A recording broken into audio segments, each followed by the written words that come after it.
Hello à tous. Bon, je vous fais une petite vidéo, j'étais parti pour faire un carrousel pour vous montrer la nouvelle fonctionnalité de maillage interne et les petits ajouts que j'ai fait un peu ce week-end, mais je me suis dit que ça serait le plus sympa en vidéo. Donc je prends un cas d'exemple hyper classique, on a identifié une requête qui commence un petit peu à péricliter, donc on était en position plutôt 2 et ça commence à descendre. On voit que, si je bouge ma tête, il y a du potentiel, donc c'est intéressant pour nous d'aller améliorer, par exemple, le maillage interne, si on a identifié que c'est le levier qui pêche.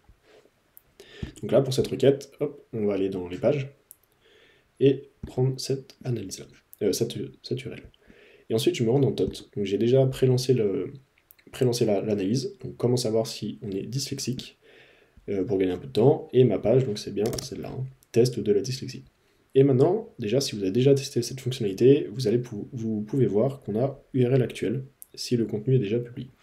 Donc là, hop, ça c'est mon URL actuel. Je vais mettre France Dyslexia comme domaine principal pour aller chercher les meilleures opportunités de maillage interne.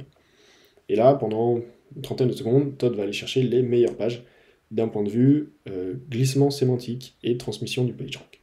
Donc là, on a des nouvelles infos par rapport à ce qu'on avait avant. Bon, premier point, c'est que la détection des liens, j'ai un peu amélioré le code et ça ne prend plus, ou en tout cas ça essaye de ne plus prendre en compte les liens qui sont dans le menu, le footer et autres liens qui sont un peu du bruit et qui ne sont pas du lien vraiment contextualisé dans le contenu. Mais même si évidemment il y a de la transmission de PageRank via ces liens-là, c'est pas ce qu'on essaye de mesurer ici. Alors, on a un nouvel encart en vert, pardon, qui est lien vers cette page. Donc, ce que ça nous dit, c'est que depuis ma page, quels sont les symptômes de la dyslexie selon les âges, j'ai un lien vers ma page test de la dyslexie.